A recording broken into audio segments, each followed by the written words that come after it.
ഓം അമൃതേശ്വരി നമ.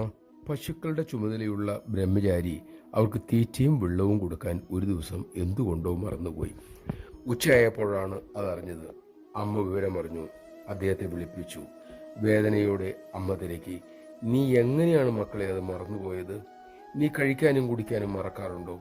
നിനക്ക് ചോദിക്കാൻ സാധിക്കും, പക്ഷേ ആ മിണ്ടാപ്രാണികളോ? എന്തൊരു പാപമാണ് മോനെ നീ ചെയ്തത്. സാധകൻ മറ്റുള്ളവരുടെ വേദന അറിയണം. സകല ജീവജാലങ്ങളുടെയും ഹൃദയമറിയണം. അവയ്ക്കും വിചാരങ്ങളുണ്ട്. അതറിയാൻ കഴിയുന്നത് സാധകന് മാത്രമാണ് മക്കളെ. അതിനുശേഷം അമ്മ തന്നെ അവയ്ക്ക് ആഹാരവും വെള്ളവും കൊടുത്തു. നമഃശിവായ.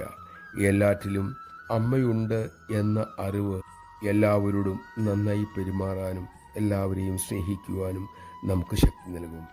അതിനുള്ള ശക്തിക്കായി നമുക്ക് അമ്മയോട് പ്രാർത്ഥിക്കാം.